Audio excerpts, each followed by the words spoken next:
buenas tardes, bienvenido a la paradita de las 12, sonriéndole al lunes, sonriéndole al principio de semana, porque hay que sonreír para disipar algunas cosas. Bienvenidos todos a este espacio que comparto con Pericles Félix y Darío Cuba, que somos, digamos, la antesala del espacio. Bienvenidos. Muchas gracias, Eder, muchas gracias a todos ustedes que nos dispensan la atención a esta hora. Recuerden que hoy es, le voy a decir ahora mismo, 28 de febrero. Culmina el mes. Efectivamente, entonces vamos a iniciar el primer trimestre. Pero debo recordarle también que este espacio está siendo retransmitido por Cananga Televisión y Nexo TV, Canal 20 en Santiago para todo el país y el resto del mundo. Hasta en Ucrania, espera un momentico, vamos a ver la paradita, dejen de estar tirando tiros y vamos a ver la paradita y después seguimos. Don Pericles. ¿Hacen una pausa? Sí, hacen una pausa. En Ucrania para ver la paradita, sí, señores, claro. Muy buenas tardes a los dominicanos de todo el mundo, hasta los dominicanos que están en Ucrania. Hay muchos dominicanos que están en Ucrania.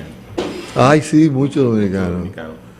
Sorprende la cantidad de dominicanos, yo pensaba que eran menos. Vi una persona que se fue de algún lugar, creo que de Latinoamérica, por los problemas que había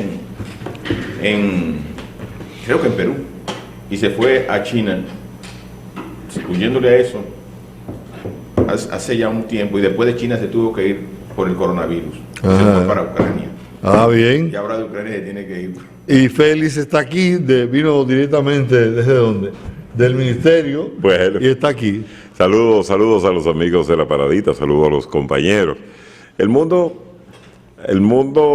está reaccionando. Estoy sorprendido con un par de cosas que uno vio este fin de semana. La reacción alemana, sí, de facilitarle a Alemania facilitarle misiles tierra-aire a Ucrania.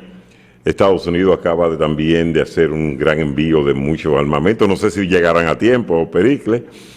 Las tropas entraron desde Bielorrusia. O sea, Bielorrusia no es... sí, pero sobre todo Bielorrusia está participando activamente. El gobierno de Bielorrusia es un gobierno muy afín a Putin. No, son dictaduras apoyadas. Sí. El gobierno de Bielorrusia es una dictadura apoyada por Putin. Entonces, ahora eso puede escalar el conflicto. Eso es Lukashenko. Si el conflicto, si Ucrania recibe ayuda militar, o sea, en pertrechos militares, puede prolongar el conflicto. Y si se prolonga el conflicto, el mundo... Porque yo quería una respuesta, ya que se hizo, yo quería una intervención rápida, de que terminara rápido. Sí, o sea, pero no va a terminar rápido. No, es que ha habido resistencia también. Tiene que haber resistencia, porque no es un país que tú has invadido, no es un país de una república africana. Claro. No, además, parece que también internamente hay niveles de rechazo a esa acción de Putin, del luchador Putin. Claro. Yo sabía que era karateca o judoka. Era judoka. Cinta negra. Sí. Bueno, Putin es un Hitler. Putin es un Hitler, aunque ellos están acusando de neonazi a los ucranianos. Lógicamente, miren, ocurre que a Ucrania no le interesa pertenecer a Rusia. Yo decía ayer en un live que hice ayer, que la diferencia entre pertenecer a Rusia o pertenecer a Europa en cuanto a las alianzas es la diferencia entre vivir bien y vivir mal. Los europeos son primer mundo y los rusos son unas personas que viven en un régimen totalitario donde no hay ningún tipo de garantía de que tus propiedades alguien las va a respetar. En Rusia existe un congreso que es la Duma, pero no tiene ninguna función porque el dictador Putin pues mantiene todos los controles de ese estado. Yo siempre termino en esto. Antes teníamos a la gente que tiraban piedras en la universidad, y no solamente en las universidades nuestras, en todas las universidades latinoamericanas y sobre todo las universidades autónomas, que esa gente le gustaban las izquierdas, porque era lo que habían desde Karl Marx y después con la toma del poder en la Revolución Rusa y todo lo derivado de eso para acá hasta llegar a Fidel Castro. Le gustaba eso. Pero todo eso ha desaparecido y ahora solamente le gusta a alguien que esté en contra de los intereses de los occidentales. De hecho, vi un señor hace unos días, un señor mayor, que decía que la forma de vivir de los occidentales ya caducó, que eso no fue, o sea, la forma de... Pero ¿y cuáles son los no occidentales? No, estamos hablando de Rusia y China y esa forma de los totalitarios para allá, porque cuando estamos hablando... Refiriéndose a esta parte del mundo. Y si tú quieres, para definir a Occidente, vamos a hablarlo de lo que son las Tracias de Turquía, que era antes lo que era el Imperio Romano primero y Otomano más adelante, que está dividida entre lo que es la parte occidental y la parte oriental, y de ahí para acá. Y si quieren, podemos también dividirlo desde los países que estaban de aquel lado de Alemania y de este lado de Alemania hasta llegar a este punto. Ahora estos conflictos, viéndolos desde el punto de vista humano, usted ve esa hilera de vehículos, esa gente emigrando, saliendo de Ucrania, yéndose para Polonia. ¿Cuál es el otro que está cerca? Además de Polonia. Polonia está en el sur. Arriba hay...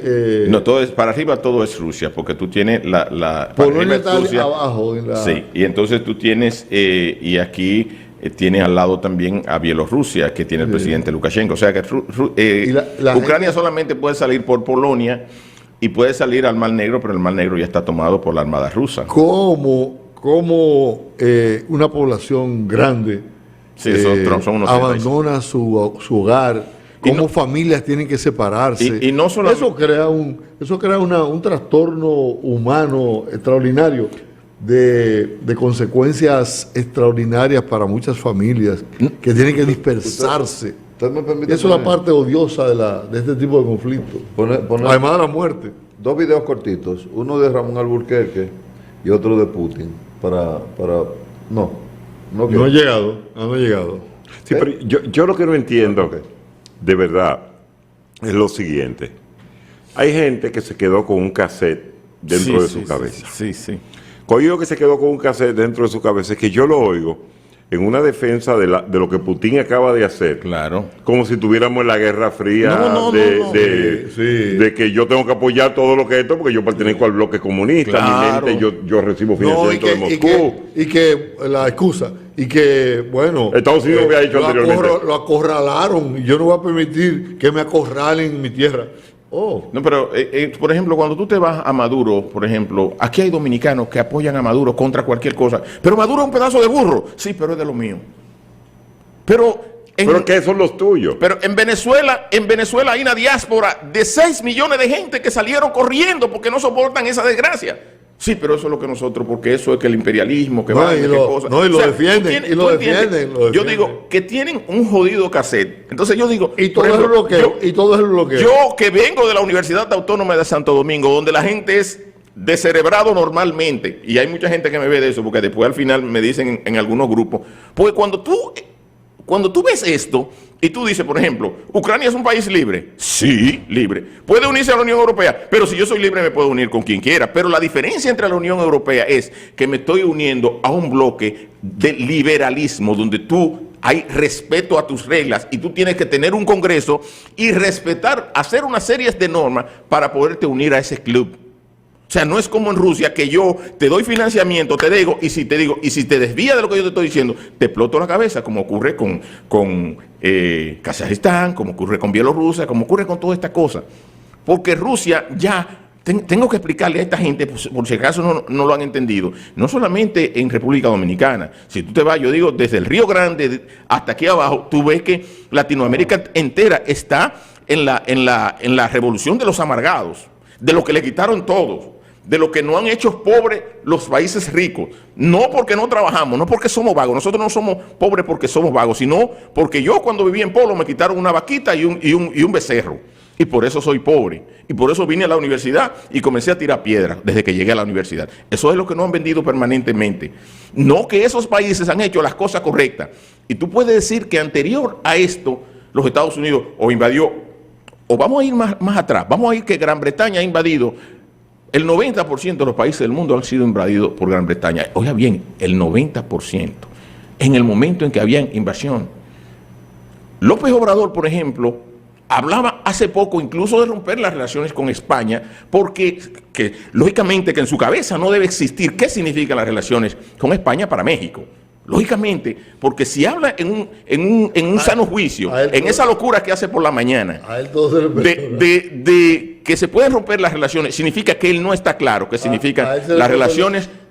Y decía que España debía pedir perdón a México o a Latinoamérica por lo que había ocurrido, pero el presidente tiene un apellido que se llama López Obrador, significa que un apellido español debe comenzar el mismo, pidiéndole perdón, o todos debíamos pedir perdón, pues yo, aunque soy mayoritariamente negro, tengo apellidos españoles, debería pedir perdón porque los españoles llegaron. Ahora, los españoles que llegaron en 1492 no son los españoles que están hoy.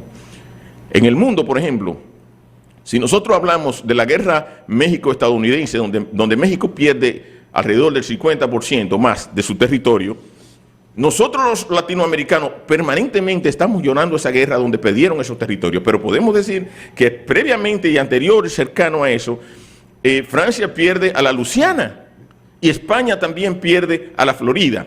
Y casi nunca nos referimos a eso. O un poco posterior a eso podemos decir que Paraguay pierde en la guerra de la Triple Alianza a una gran parte de su territorio de 3 países también latinoamericanos, como son Uruguay, Argentina y Brasil, y masacran a Paraguay, al presidente Solano López, y desbaratan, matan a todos los hombres mayores de 14 años en Paraguay. Entonces nosotros los latinoamericanos jamás nos referimos a eso. Son cosas que han ocurrido y en la historia de la vida. Entonces tendríamos que ir hasta los mongoles cuando invadieron el mundo entero, y después ir a los romanos, y después ir a los persas, después ir a los griegos, en cada uno de esos casos. Ahora, en este momento ya estamos mucho más claros. Ya tenemos medios de comunicación, ya tenemos democracia, ya tenemos respeto a la vida, que es lo que yo digo siempre, y para mis amigos izquierdosos todavía, porque la izquierda ya se eliminó.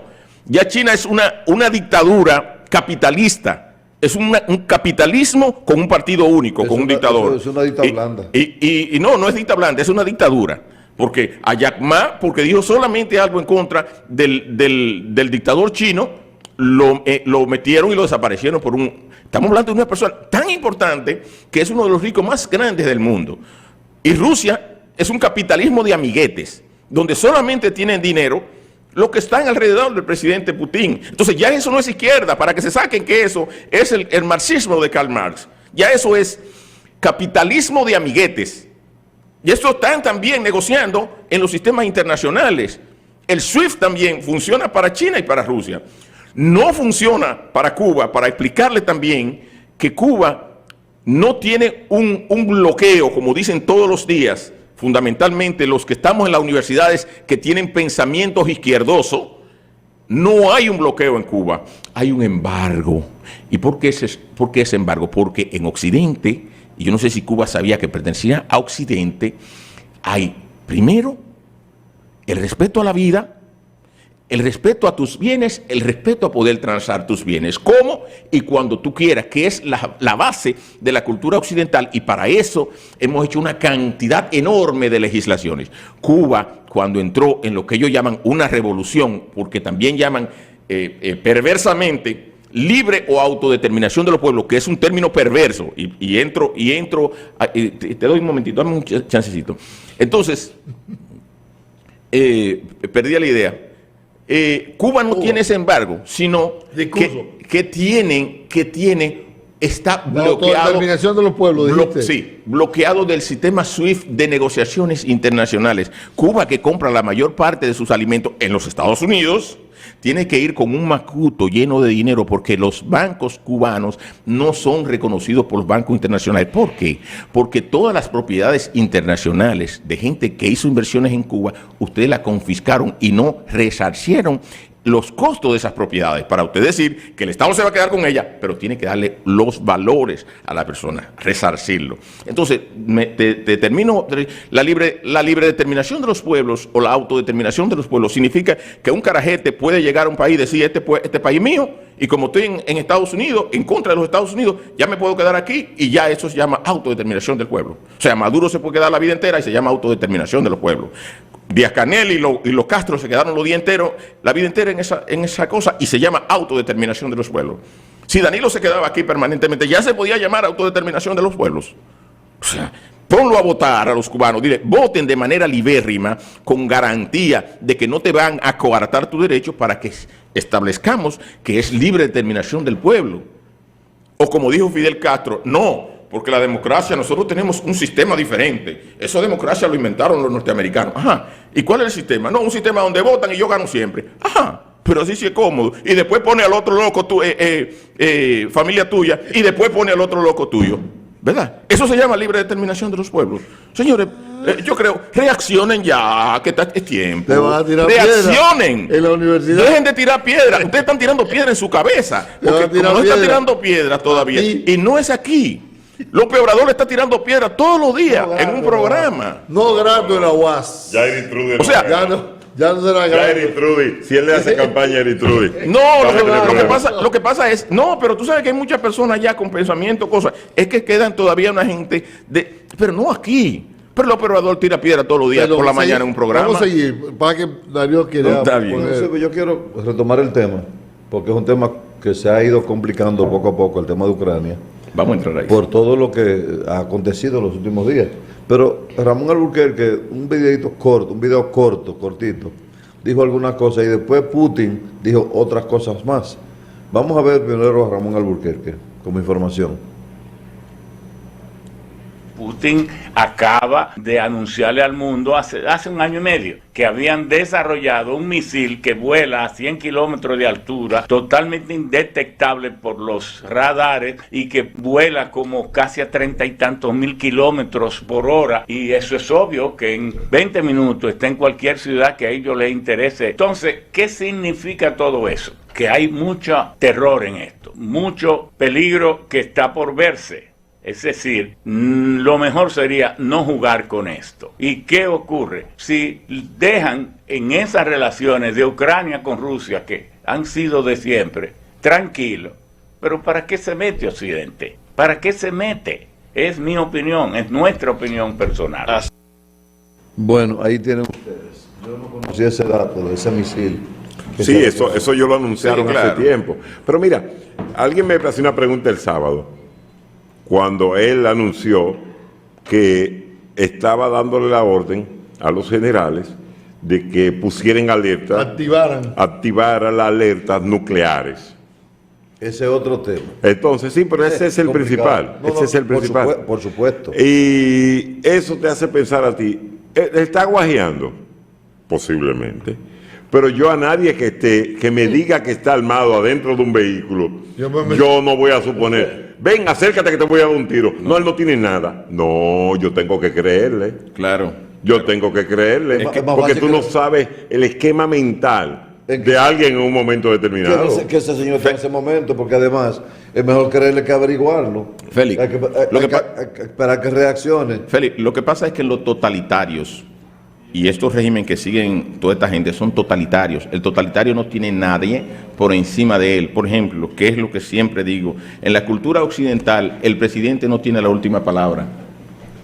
El presidente no tiene la última palabra, tiene un Congreso por encima, donde hay una cantidad de asesores que se toman en cuenta lo que dicen estos asesores. ¿Tú crees que en Rusia hay alguien que esté por encima de la resolución que haga Putin? ¿O tú piensas que el PPC está por encima de lo que diga Xi Jinping?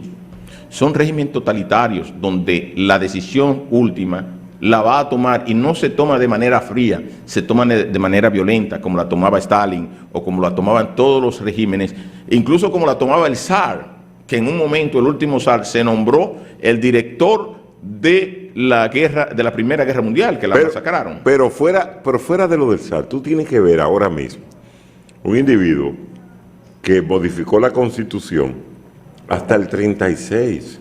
Sí. O sea, él puede ser presidente hasta el año 1936. Sí. O sea, pero nada, pero aquí no exigen, aquí no dicen que eso es democracia ni nada. Pero también este proceso y este fenómeno está dejando ver algunas inconformidades internas rusas. Si él no triunfa, termina perdiendo el poder. Si él no triunfa, termina perdiendo el poder. Hay gente que lo adversa. Vamos a ver qué dice Putin, porque la verdad es que tenemos que tener, ¿qué dice él también? Yo no hablo ruso, me lo traducen. No, vamos a ver, vamos a ver qué pasa. Vamos a ver. Уважаемые коллеги, Estimados colegas, ya ven que los países occidentales no solo están acometiendo acciones poco amistosas contra nuestro país en el área económica, hablo de las sanciones ilegítimas que todo el mundo conoce perfectamente, sino que además los principales miembros de la OTAN se permiten hacer declaraciones agresivas también contra nuestro país. высказывания в адрес нашей страны. Поэтому Es por eso que ordeno al ministro de Defensa y al jefe del Estado Mayor que pongan a las fuerzas de disuasión del ejército ruso en alerta máxima de combate. в особый режим несения боевого дежурства. Que pongan la fuerza de disuasión en Alerta alerta, máxima. alerta máxima. ¿Y por qué Occidente se mete? ¿Cuál es el país de la OTAN que se está metiendo en eso ya? No, Todos, la todos. OTAN quería... La OTAN está involucrada. Bastaba con que la completamente. OTAN dijera, quizá hubiese sido menos... Beligerante. no hubiera llegado hasta ahí. O sea- si la OTAN dice, no nos interesa O sea- incluir a Ucrania. Por ejemplo, Ucrania no puede participar y ser miembro de la Unión Europea. Exactamente. O sea, son pero, son dos cosas diferentes. pero La Unión- bastaba con que dijeran No, que no. pero espérate, son dos términos diferentes. La Unión Europea es una asociación comercial, fundamentalmente, mientras que la OTAN es una asociación militar. Yo no sé, yo entendía que Ucrania era un país libre y yo le decía a la gente Parece que, que no. que la diferencia entre pertenecer a Europa y como conglomerado económico y pertenecer a Rusia como conglomerado económico es la diferencia entre vivir mal y vivir bien. Hay gente Bueno, que- parece que los rusos entienden que eso podía constituir una amenaza para su territorio, el hecho de que Ucrania pudiera ejemplo, pasar a formar parte de la OTAN. Finlandia y Suecia son miembros de la Unión Europea, más no miembros de la OTAN. Los países bálticos, Estonia, Letonia y Lituania, son miembros ambos y son fronterizos con Bielorrusia y con el presidente Lukashenko, que es un líder mucho peor que Putin. O sea, debe desayunarse con un muchachito todos los días, con un niño todos los días, Lukashenko. Entonces, permitir, yo te digo, hay algo que te dice por ahí, el que admite la vergüenza, que te avergüence para evitar la guerra, pues primero tienes la vergüenza, y después va a tener la guerra. Europa, yo acabo de hablar con mi hermana hace un momentito que vive en Francia, y me dice, nosotros estamos nerviosos, y el problema es con la guerra. Yo le dije, lo único malo que tiene la guerra es que el momento para salir es ahora, no tiene otro tiempo para salir, porque posiblemente no ocurra nada, pero si comenzó, si ocurrió, ya no hay tiempo para salir. Y realmente tenemos un líder como Hitler o un líder como Stalin, que no hay nadie por encima de ellos, en el caso de Putin. Cuando tú hablas de, por ejemplo, del primer ministro de Inglaterra, por ejemplo, debe pasar primero por un congreso, por la Cámara de los Lores. Cuando tú hablas del presidente Biden, debe pasar por el Congreso norteamericano, e incluso para una declaratoria de guerra. Son muchísimas cosas que tenemos los occidentales que observar antes de llevar a nuestros países a esto. La pregunta es, Ahora, la pregunta de Félix también, Sí. para que entre de una vez ahí. ¿Qué hacemos los occidentales metidos ahí? ¿Por qué tenemos que meternos para allá? Bueno, nosotros podemos, yo lo que no entiendo es que algo malo no justifica otras cosas malas. O sea, que Estados Unidos haya hecho lo de Irak, está bien, está mal hecho por Estados Unidos, eso no estamos hablando de que esté bien hecho. Que Estados Unidos haya decidido invadir Afganistán y durar la guerra más larga de la historia de Estados Unidos sin ningún objetivo, estar en Afganistán. Pero eso no justifica lo que ha sucedido en Ucrania. Bueno, o sea, eso no lo justifica. Pero fíjate que el objetivo, o sea, tengo entendido, salvo que ustedes me corrijan ahora mismo, una de las empresas más importantes de los Estados Unidos es el armamentismo.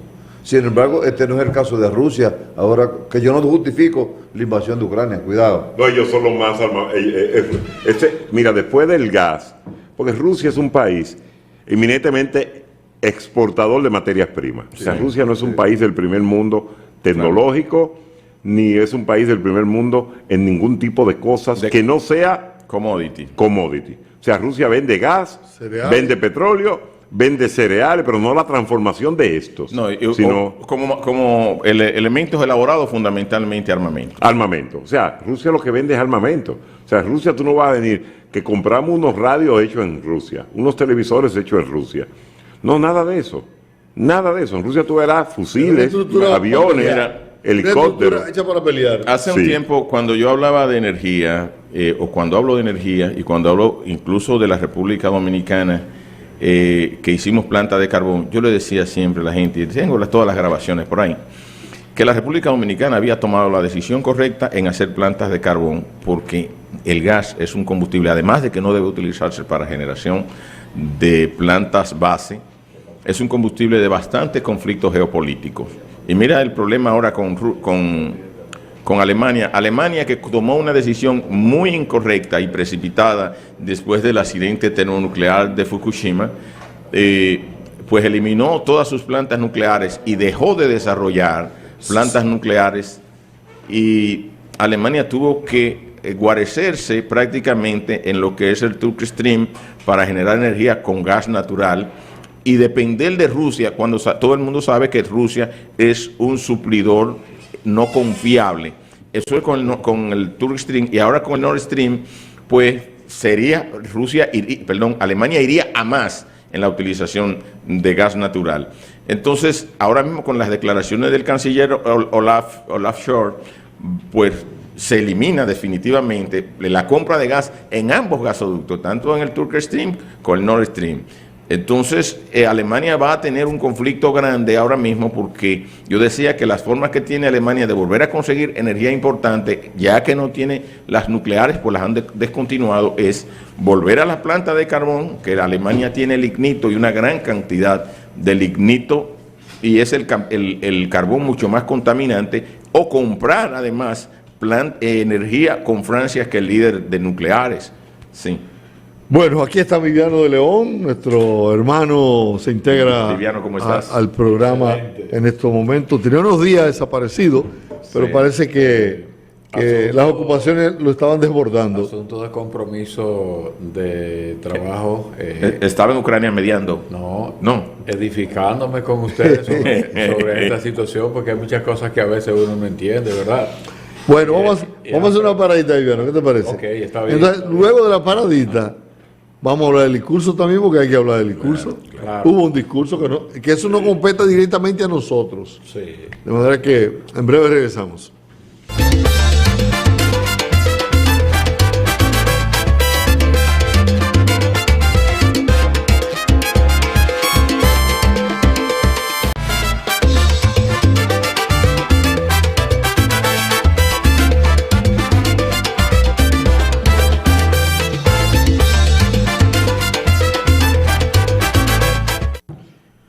Bueno, estamos de regreso. Vamos ahora a hablar de el extenso discurso del presidente Luis Abinader, rendición de cuentas del 28 de febrero, un asunto que trata de resumir todas las ejecutorias del gobierno a lo largo de un año.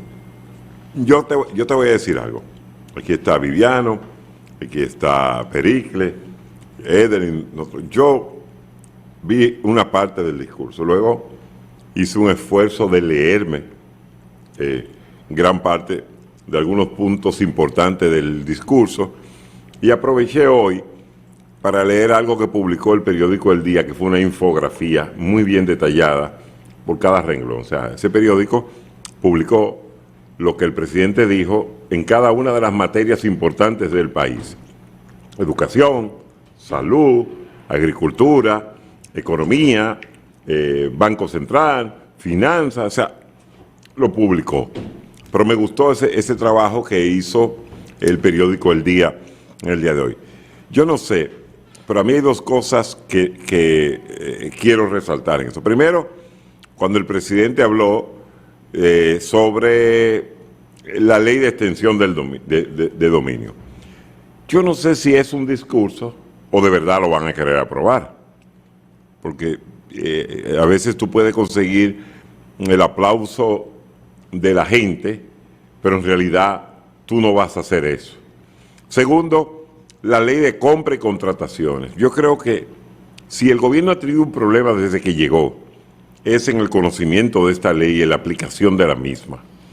Y el mismo director de la ley de compra y contrataciones, de contrataciones públicas, ha manifestado las dificultades que en algunos aspectos de una ley aprobada hace muchos años conlleva el ejercicio de la misma. Ese es uno.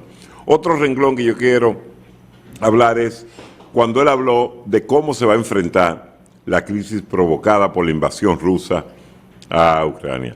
Y donde habla hoy los que defienden el accionar o salen a interpretar el discurso del presidente de que la clase media está recibiendo un subsidio con el subsidio que se le está aplicando a los combustibles.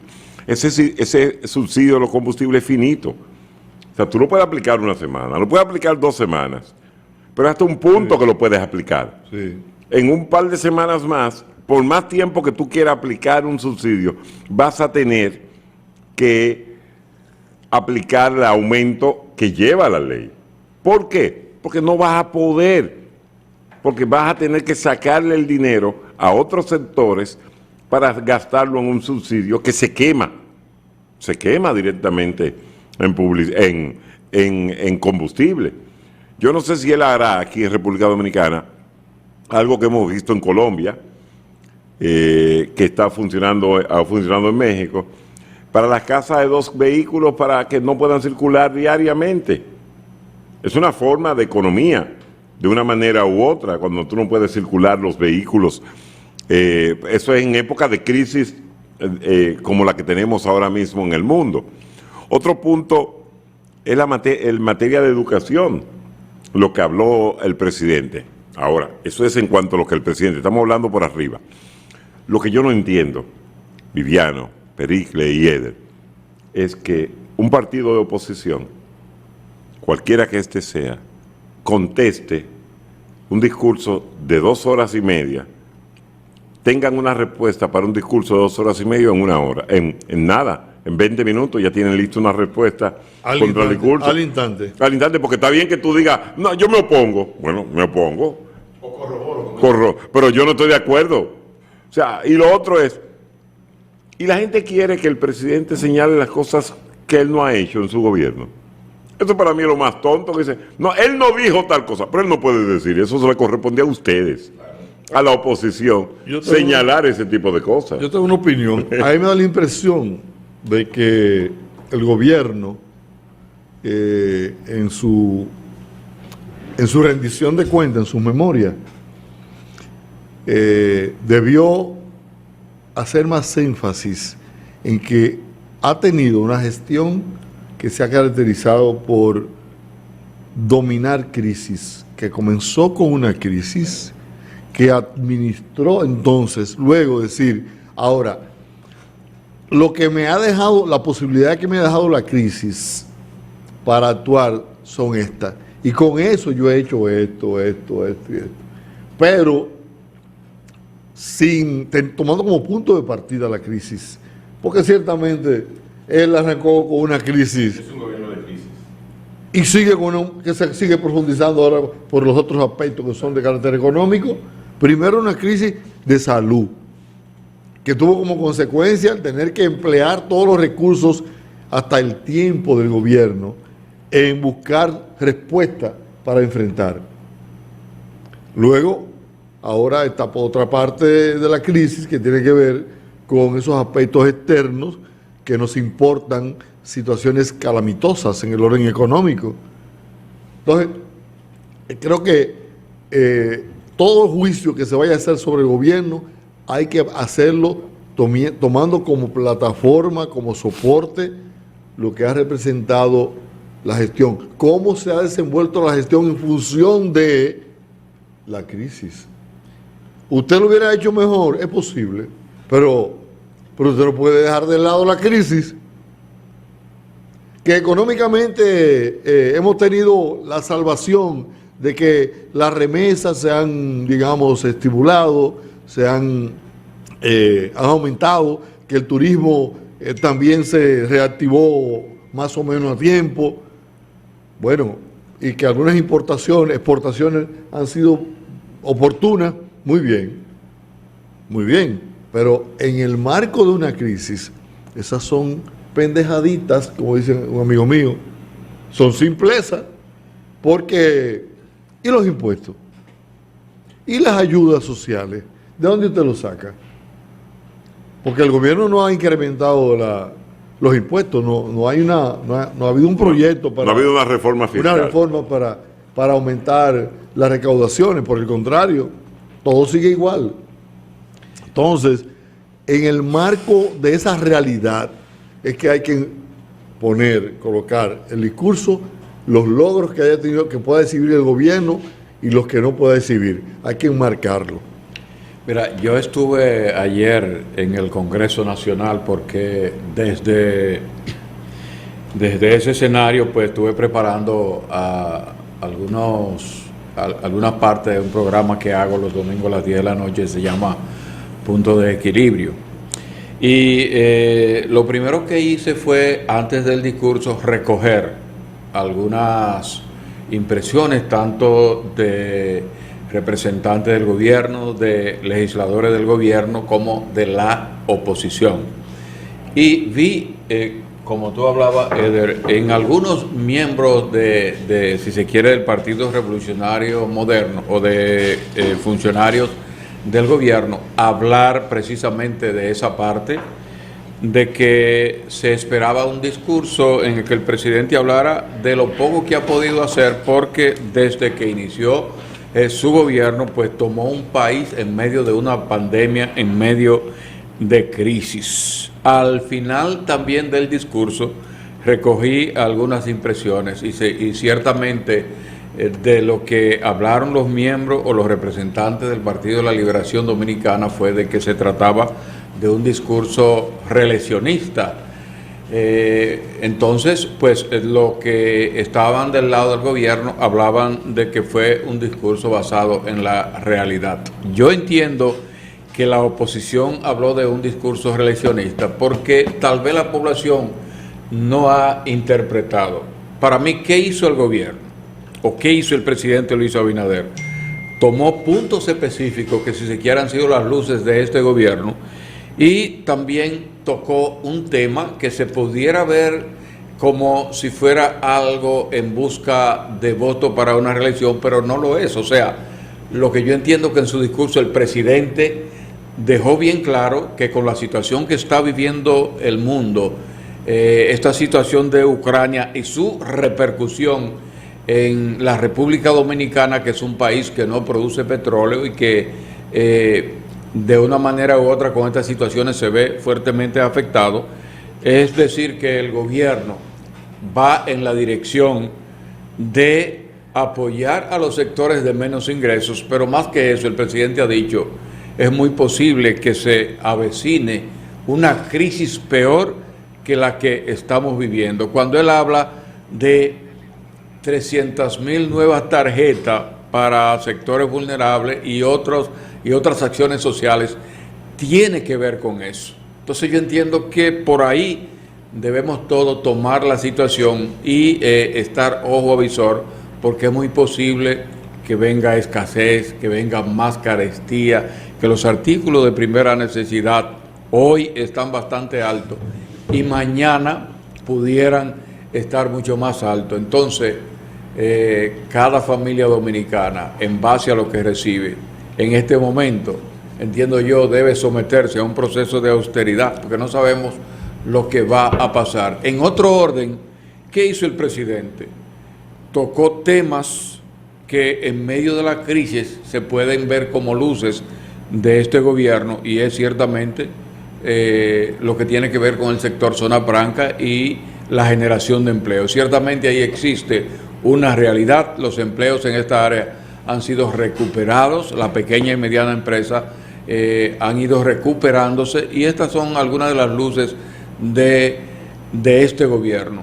Como dice, del que debió hablar más y aprovechar ese elemento de que ciertamente ha gobernado en medio de una crisis y que tal vez en base a esto pudiera decir que ha hecho mucho con muchas dificultades. Sabemos el intento que hizo en un momento, o no que hizo, porque supuestamente se quedó en rumor, el asunto de que iba a haber una reforma fiscal y a través de esta reforma pues la creación de nuevos impuestos. Después recordamos que el presidente pues salió y entonces habló de que no habrá nuevos impuestos. Se ha estado manejando, entiendo yo, creo que de una manera u otra, no sé si obligado o no, este gobierno pues ha podido ahorrar de alguna manera u otra y ha podido ir enfrentando esta situación. ¿Cuál es el mensaje final? Hay que estar preparado porque al parecer lo que viene es mucho más difícil que lo que estamos viviendo. Bien, de verdad que este gobierno ha manejado fundamentalmente crisis y la función del gobierno es decir cuáles son sus logros y la función de la oposición en los sistemas que vivimos es decir cuáles no son los logros y cómo la oposición lo haría mejor para que en el momento que hayan unas próximas elecciones la oposición conseguir el apoyo del pueblo. De verdad que lo más importante, amén de todas las cosas que ha hecho el gobierno, no ha habido impuestos, sí que hemos tenido, como en el gobierno pasado, una cantidad de préstamos, lógicamente, para hacer frente a todos los inconvenientes que ha habido con el asunto de la salud y con las demás crisis que han ocurrido. Hubo la necesidad de hacerlo, pero lo más importante es que vamos a tener una crisis muy fuerte, no solamente en la República Dominicana, ya las repercusiones de las sanciones que va a tener Rusia y no solamente las sanciones rusas, una gran cantidad de las empresas europeas y americanas y latinoamericanas están vinculadas en algún tipo de forma a empresas rusas. Cuando tú sacas a un jugador tan importante del escenario, pues el partido, el sistema entero se resiente. Y eso va a traer crisis en la República Dominicana y lo que tenemos que tratar, o el mismo presidente tratar, de que esto se lleve lo mejor posible. Tener que desde ahora comenzar a apretarnos el cinturón. Yo no sé, yo siempre he estado en desacuerdo en la forma del DAO y de las tarjetas. Yo siempre he estado en desacuerdo. Por ejemplo, en el gobierno hizo lo que era el FASE, y para mí siempre ha sido eso un mecanismo mucho mejor que regalarle a la gente. Es decir, yo te doy 8,000 pesos y te envío donde alguien que te dé un salario mínimo y tú estás trabajando. O le doy a esa empresa para que te pagues, para que complete para pagarte. Y te pongo a trabajar y tú vas a hacer una función. Siempre digo que Puerto Rico ha quebrado porque le preguntaron, ¿quieres 5 trabajando, 5 sin trabajar o 10 trabajando? Y todos los puertorriqueños prefirieron los 5 sin trabajar. Y eso ha hecho que el Estado boricua se haya quebrado prácticamente. El socialismo del Estado norteamericano ha quebrado a Puerto Rico. Pero ¿qué otras consecuencias tiene eso? Y lo digo, presidente o la persona que me está mirando. La consecuencia es que cuando un hijo no ve a un papá trabajando para hacerlo echar hacia adelante, ese papá no tiene moral para llamarle la atención a ese hijo porque el papá está jugando dominó o está en cuestiones de vagancia. Entonces, ahí mismo se pierde un aspecto fundamental, la familia. El papá no puede corregir al hijo porque el papá es vago. El papá no le puede decir cuáles son las cosas buenas para echar hacia adelante. Ahora, cuando usted ve un hijo ve a su papá afanando para llevar comida a su casa, ese hijo va a tratar de ver cómo ayuda a ese papá. Y lo hace trabajando, estudiando, esforzándose. Eso es lo que digo siempre, que Puerto Rico ha quebrado porque el socialismo norteamericano en warfare lo ha quebrado.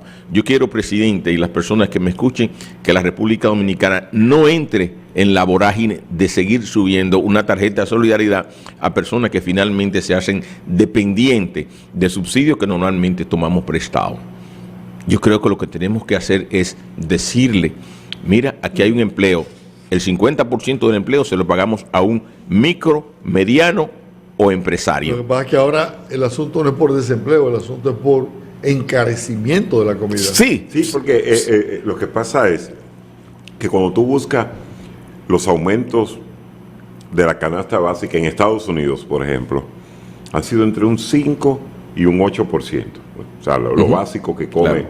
un norteamericano promedio, lo sé por mis hermanas, que por primera vez en todo el tiempo, y yo he sido residente americano desde el 77, ha sido el mismo tema. O sea, no, aquí no sube la comida. Mi padre en un momento tenía una bodega y yo te puedo decir que el saco de 20 libras de arroz canilla costaba Siempre costó lo mismo. $3.20, $3.20. Y ese saco se mantuvo así, por debajo de los $4, 20 años. Sí, Por estabilidad. debajo de los $4. Estabilidad. O sea, porque los índices de inflación de ellos eran 0, qué sé yo cuánto, 0. Pero ahora, con el costo de los fletes, con el costo de todo, comenzó a subir las cosas en Estados Unidos, a un punto tal. Y Alta eso es demanda, para Pericles. alta demanda Sí. y baja oferta. Sí, esto para Pericles. Me decía un amigo que los gobiernos anteriormente estabilizaban en República Dominicana el precio de algunos productos con la importación. O sea, el pollo se salía de control, por lo que sea, porque había un calor muy fuerte, morían muchos pollos, o por especulación, por lo que usted quisiera, pues el pollo puede salirse del precio. O sea, el gobierno hacía así, da un permiso de exportación, la gente trae el pollo y estabiliza el precio inmediatamente. El precio de una vez tiende a estabilizarse Hay abundancia. porque hay abundancia del producto. Pero ahora le está sucediendo algo increíble a este gobierno. Cuando uno habla de mala suerte, y es que al subir el precio del pollo en Estados Unidos y subir el precio del flete, no tienen el cómo estabilizar el precio aquí. No hay forma. Porque ha subido demasiado y no te permite traer el pollo para poderlo vender a un precio que la gente lo pueda adquirir. Y me hago una pregunta. Caramba, cuando Juan Bosch ganó en el año 1962, asumió el poder apenas 3 meses después de la crisis de los cohetes en Cuba. 62.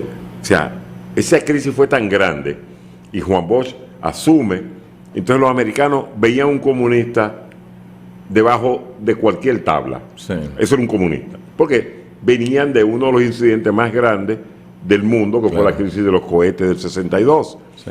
Que fueron en noviembre, los 11 días que estremecieron al mundo en noviembre, porque fueron 11 días en ese momento. Luego llega el presidente Antonio Guzmán y apenas un año y 15 días, exactamente un año y 15 días de asumir el poder, llega el ciclón David. Con una de las consecuencias más devastador, porque en aquel momento eso fue un huracán categoría 5 de ese momento. Sí. Pero no ha terminado el ciclón David cuando la gente sufrió los embates de la alcancía del campesino, La fiebre sufrió porcina. La fiebre porcina. Sí. En ese Eliminó momento, todo, en ese la momento, población la gente no porcina. sabe lo que era esa alcancía que el campesino tenía, porque la alcancía era un campesino común y corriente. Los pueblos andaban sueltos, Sí, sí. En los pueblos, para que ustedes tengan idea, ustedes que están en sus casas y no tienen la edad, Sí. yo que iba cuando niño a Miche, los puercos andaban como los perros. Claro. Caminando en el pueblo, tú lo veías. Y no todo- se perdían porque el puerco tiene esa particularidad que es como el cerdo. O sea, como el perro, en el sentido de que Sabe es cuál es su cariñoso, te responde a los nombres. El cerdo responde a nombres. Sí, claro.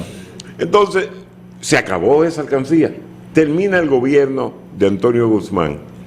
Viene el gobierno de Salvador y a Salvador le toca la década perdida. Ay, ay. La década donde se acabaron Fondo monetario. se acabaron los financiamientos de los gobiernos a través de la banca y había que recurrir al Fondo Monetario. Cuando él recurre al Fondo Monetario, el Fondo Monetario dice, sí, aquí están los cuartos, Pero con estas condiciones. Y se le dispara al país en una forma inmanejable. Claro. Y tiene que lidiar, Salvador, con una crisis inimaginable y tuvo una transición de 2 años en el poder, porque la crisis de abril del 84 hizo que ese gobierno empezara a agonizar 2 años antes. Después de Semana Santa. Sí, 2 años antes de la entrega de poder. Ese gobierno ya no tenía pierna con qué terminar. Luego viene el gobierno de Hipólito Mejía. Un buen gobierno, los primeros 2 años. Uno entendía que ese gobierno no tenía ni forma de que perdiera una elección. Es más, ganó 29 senadores. 29 senadores ganó ese gobierno en las elecciones de medio término. Y ahí apareció la quiebra de un banco. Y ahí apareció una tarjeta de crédito. La de Pepe. La Pepe Card. Y a partir de ahí, cuando se aló ese hilito, comenzaron a salir más cosas y más cosas, hasta el punto que el presidente, luego de un discurso de Malcolm en ese 2003, que fue un discurso funesto, de febrero del 2000 o marzo del 2003, el país cambió. A partir de ese momento, el país cambió. Tú puedes estar de acuerdo o no con la forma en que Hipólito liquidó esos bancos. Tú puedes estar de acuerdo o no. No, eso es sujeto a muchísimas cosas. Perdóname. La segunda parte estuvo bien, la primera estuvo mal. Está bien, pero de la forma en que se hizo. Entonces ese gobierno entró en un problema. Entonces, ¿qué es lo que quiero decir? Que el PRD y ahora PRM le ha tocado situaciones difíciles permanentemente, sí. O sea, le ha tocado gobiernos donde no han podido tener ellos la iniciativa, sino que han tenido que reaccionar, y cuando usted en su vida está reaccionando y no está actuando en ofensiva, o sea, porque no es lo mismo cuando usted llega, ¿qué vamos a hacer? No, yo tengo estos cuartos, vamos a hacer esto, ahora no. Ahora tenemos que hacer esto. Sí. O sea, tenemos que responder en estos términos. Eso le complica la vida a un gobierno. O sea, Luis Abinader llega con una pandemia, pero él la sabía porque cuando él fue a la elección la pandemia estaba ahí. Que nadie pensaba en junio del 2020 que esa pandemia nos iba a llegar hasta este mes. Estamos hablando porque ahora que ya la pandemia nos hemos acostumbrado y sabemos que la vida va más allá de todo esto. Uno nunca pensó que la pandemia iba a ser tan larga y que iba a ser mundial. Porque la crisis del 2008 que Lionel tuvo que enfrentar cuando se cayeron las subprime en Estados Unidos, era una crisis mundial, pero tú podías reaccionar ante ella de otra manera. Pero esta de la pandemia ha puesto al gobierno, arrodilló al gobierno, porque lo hizo comprometerse en un área de la economía con demasiado dinero, que fue el área de salud. Demasiado dinero. Segundo, ahora viene una crisis que no se le esperaba, porque la gente no sabe que el hecho de que Ucrania, la gente me pregunta, ¿y qué afecta a Ucrania? Primero, 379,000 turistas no vendrán. Hay 379,000 turistas de esa zona que vinieron a la República Dominicana en 13 meses, 14 meses, que ya no contamos con ellos. Es un mercado perdido. Es un mercado que se va a perder por un tiempo. Por un tiempo. Por un tiempo se va a perder ese mercado. No, pero Europa, esto le genera una crisis. Pero ahora, ¿qué le ocasiona a Europa? Sí. Si este conflicto, Zelensky no se sienta esta semana, ya sea en Bielorrusia, ya sea en Moscú, donde él le dé la gana, porque quiere que a mí no me importa cómo él se arrodille o se incorpore ante Putin. Si él quiere hacerle la reverencia, que se la haga. Yo lo que quiero es que eso se solucione, ¿verdad? Sí. Pero lo digo a propósito de que esa guerra, ¿qué provoca? España, en Zaragoza, recibe todo el maíz que ese país exporta desde Ucrania. El 85% de las exportaciones de maíz de España proceden de Ucrania. Pero así son las de Francia. Pero más la del norte, la de los países nórdicos. Entonces, ¿a dónde esos países se van a suplir del maíz que le faltan? El productor número 1 del mundo de maíz, que es Estados Unidos. Estados Unidos produce el 50% del maíz del mundo en toneladas métricas. Luego vienen Brasil, Argentina y Ucrania. Entonces, los otros 2 países de América que van a suplir eso que le falta a Europa de maíz. ¿Qué va a pasar con el maíz? Que a donde nosotros vamos, a la bolsa la bolsa agrícola a comprar el maíz dominicano para los pollos y los cerdos dominicanos, Hay que ¿qué va a buscar pasar? dinero. Todos los commodities, todos los commodities. Todo se sube. Todo. Y entonces cuando sube el maíz con que se alimentan los pollos y los cerdos, ¿qué va a pasar? Todos los commodities van a subir. Sube, pero cuando suba el producto con que se alimentan las vacas de ordeño, Sube la que es leche. con un producto mezclado, muchísimas cosas, entonces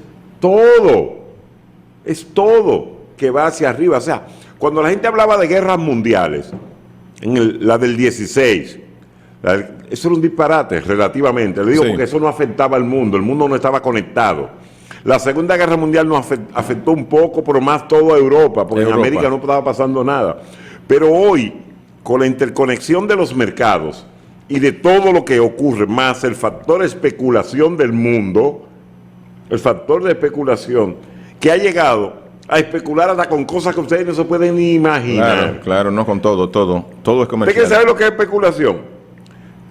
Hoy, un PlayStation 5 cuesta $450 normalmente. No existe en el mercado. Los que lo compran, lo compraron todo y cuesta $1,000. O sea, todo es sujeto a oferta y demanda. Entonces, eso que está ocurriendo en Ucrania, ¿cuándo ese país, si la guerra es larga, va a recuperar su producción? Porque hasta ahora no, hasta ahora su producción no ha sufrido mínimo. En todo lo que está ocurriendo ellos lo pueden recuperar. Pero ¿cómo? En un futuro cercano podrán, si la guerra se extiende. O sea, ese es el mundo hoy. Mira, Ahí es la lectura que yo le di al discurso del presidente Luis Abinader. El presidente, con ese anuncio que hizo, que no fue un anuncio favorable para clase media ni de media hacia arriba, para nadie. fue, bueno, en el sentido... Para los pobres, Para los pobres con la tarjeta. Entonces, ¿qué es lo que está diciendo el presidente? Lo que viene Es no fuerte. es fácil y no sabemos. Y el que no lo lea así, Claro. entonces le va a chocar lo que pase. O sea, es un discurso que te está diciendo, lo que viene no es fácil. Y entonces, ¿qué entendemos? Bueno, que todos tenemos que estar en alerta y que es un momento no muy propicio para política. Es un momento para olvidarse de los intereses, entiendo yo, particulares y pensar en lo que se puede hacer en conjunto en el país. Aunque ese no es el pensamiento de los políticos. No, eso es lo que- Los políticos mira, no piensan así. Mira, a propósito de eso, la Primera Guerra Mundial comenzó como si fuera relajando. O sea, lógicamente no relajando, porque la muerte del heredero de la corona austrohúngara en Sarajevo lo mató un joven nacionalista, Gavrilo Princip.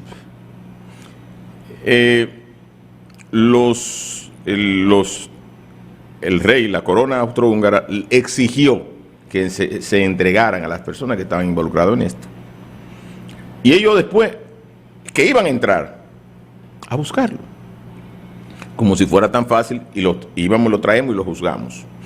Eso comenzó con que Rusia, apoyando a los eslavos, que la gente de Sarajevo son eslavos, y por ahí comenzó, y eso dio al traste, eso desarmó a Europa entero, porque se llevó a 4 imperios en algo que comenzó como si nada. Las guerras comienzan y nadie sabe cómo terminan. Absolutamente nadie. O sea, la crisis posiblemente pueda solucionarse mañana y los rusos y los ucranianos llegaran a un acuerdo. Y es la aspiración, ¿Lo entiendes? es la aspiración de la mayoría. De hecho, hoy se van a juntar cerca de la frontera de Bielorrusia. Hay unos enviados del gobierno de Ucrania y del gobierno de Moscú. Pero si esto se soluciona aquí, lógicamente ya tiene unas repercusiones importantes. Ya las repercusiones, hay cosas que ya no dan para atrás. Por ejemplo, Alemania, que ha sido un país que no invertía prácticamente en Fuerzas Armadas y que el 2% del Producto Interno Bruto que debía invertir en su armamento, según lo que exige la OTAN, nunca lo había invertido. Ya dice que va a invertir 100.000 millones de dólares o de euros y lo van a constitucionalizar. ¿Entiendes? O sea, que ya todo esto deja, pero ya Alemania no se recupera del asunto de no poner al Nord Stream 2 en funcionamiento y posiblemente se cierre el gasoducto, como decía, que viene por Turquía, por el Mar Negro. Y eso hace que toda la cantidad de empresas que están involucradas en todo este tinglado son enormes. Yo llamaba a mi hermana y me dice, nosotros en la empresa donde yo trabajo casi todo lo negociamos con Rusia. Imagínate que todo lo que va a ocurrir aquí, porque ya se acaba de cerrar el espacio aéreo de Rusia, está cerrado para Occidente, no hay un avión. Y el espacio aéreo de Europa y Occidente está cerrado para los rusos. ¿Tú sabes qué significa que Rusia, que tú no puedes utilizar el espacio aéreo de Rusia para pasar los aviones? Eso es funesto. Entonces, nadie sabe. Todavía, si nos paramos aquí, ya tenemos repercusiones que no dan hacia atrás.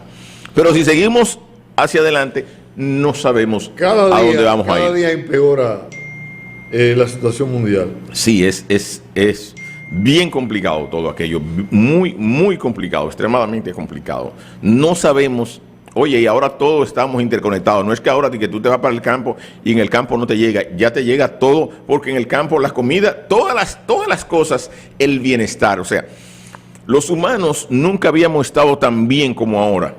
Y hay gente que cuando me dicen, ay, que tú vives en una burbuja, por eso tú estás bien, porque ayer hablaba en eso, y le digo, no. Lo que pasa es que los humanos nunca habíamos crecido tanto en población, porque ahora tenemos, por ejemplo, si tú hablas, por ejemplo, de fertilizantes, tenemos medicinas y tenemos comida, nada más 3 cosas. Los fertilizantes dan la comida, lógicamente.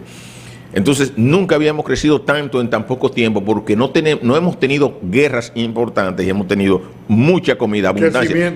De hecho, ahora mismo en las principales ciudades del mundo lo que tienen son las enfermedades que provoca la abundancia, que son la hipertensión, que son la obesidad, que son los problemas cardíacos, son fundamentalmente enfermedades de la poca tranquilidad y de la abundancia de cosas, de cómo son las ciudades de sobrepobladas o cómo son el tránsito en las principales ciudades del mundo.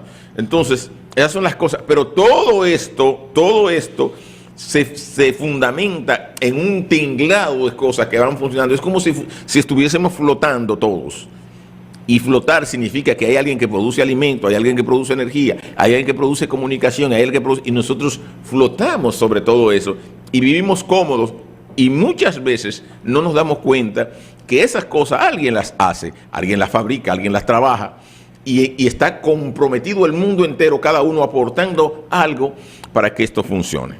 Entonces, eso es así. Cuando esto se desencaje, nadie sabe hasta dónde llegamos. Hagamos una paradita para no desencajarnos y al regreso más temas.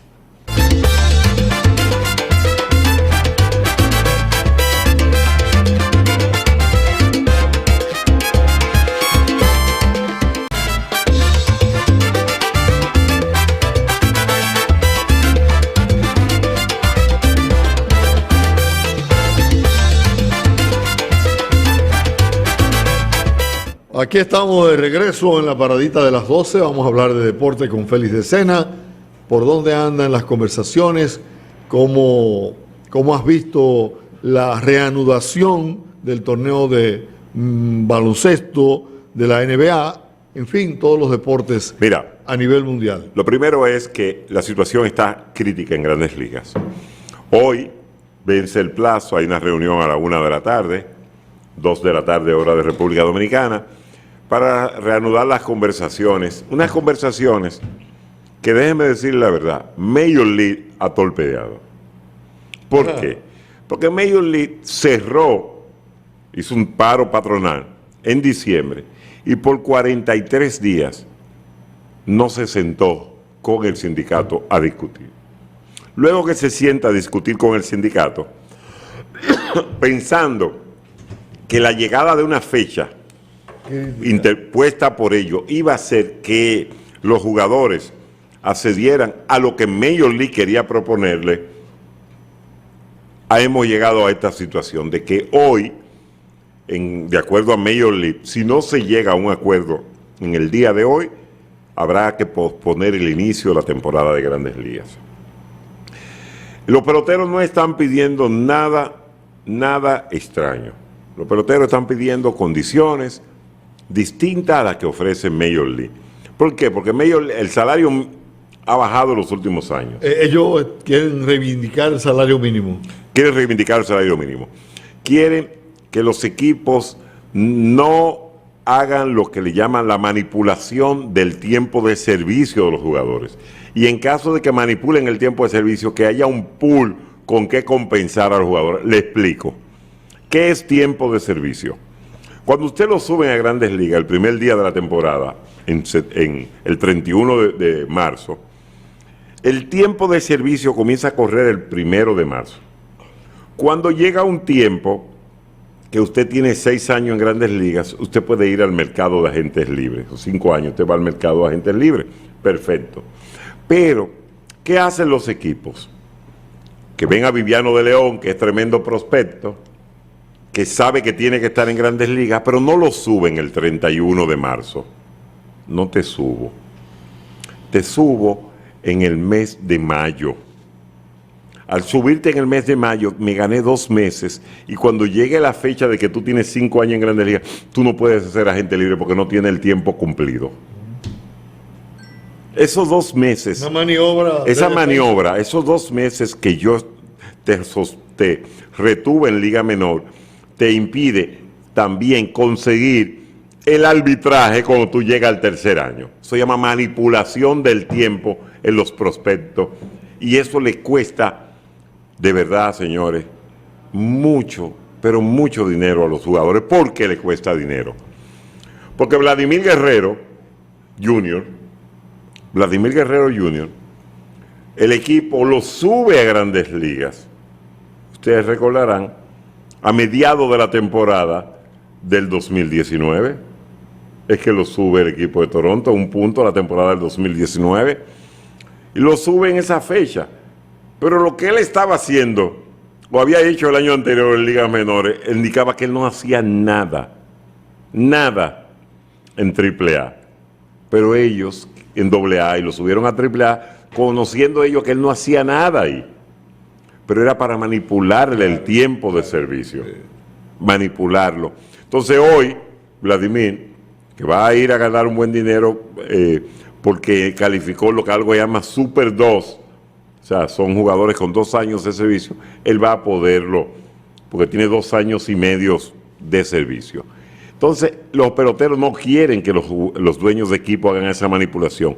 O en caso de hacerlo, tener un pool de dinero disponible para compensar económicamente a muchos de estos jugadores. Esa es otra. Los dueños quieren que los peloteros le aprueben 2 equipos más, 4 equipos más en los playoffs.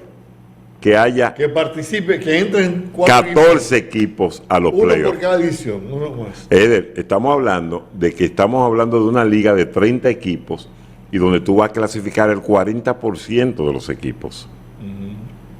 El 40% de los equipos. ¿Quiénes clasifican ahora? Son 3 divisiones, son 3, van 6, más los comodines. Entonces tú estás teniendo 10 equipos y ellos quieren aumentar eso. 4 equipos más para los playoffs. Eso es más dinero de televisión, porque hay canales dispuestos a pagarle a los equipos más de $1,000 millones por ese concepto de aumentar los playoffs. Otra cosa que los dueños quieren que los peloteros la aprueben: publicidad en el casco protector y publicidad en la espalda del uniforme de los jugadores o las mangas. Eso no, pienso yo que no es discutible. Es Sí. discutible. ¿Por qué? Porque en el acuerdo está sujeto a eso, sin que el jugador Pero no reciba. afecta al pelotero. Sí te afecta, porque el sindicato tiene un acuerdo con, por ejemplo, los que hacen la postalita, y esa postalita el sindicato recibe un ingreso, a su vez le paga a los peloteros y aumenta el fondo de pensión de los jugadores. Entonces, si tú quieres que el cuerpo del pelotero sea parte de la publicidad, tú estás obligado a compensarme en algo a mí con esa situación. Entonces, ahí viene una discusión. Ahora, ¿Qué quieren los peloteros? ¿Los peloteros tienen alguna decisión en esa parte? ¿Los peloteros? Sí. Sí, ya la tienen, el sindicato la tiene, la decisión. Ok. O sea, eso es una prerrogativa que tiene el sindicato. Pero ahora, ¿qué quieren los peloteros? Que el monto que un equipo puede gastar cada año, o sea, los equipos que lleguen hasta una cantidad de dinero, no tengan que pagar una multa tan fuerte como la que tienen que pagar en la actualidad. Me explico. Si un equipo hoy se pasa de 210 millones, tiene que pagar entre un 20 y un 40% de ese valor a un fondo de compensaciones. Es el salario, ¿cómo se llama? El del lujo. El impuesto al lujo. Los peloteros quieren que eso llegue a 240 millones y que no sea tan duro la multa. Los dueños de equipo, ¿sabe qué han propuesto? Que de los 211 lo llevarlo a 213.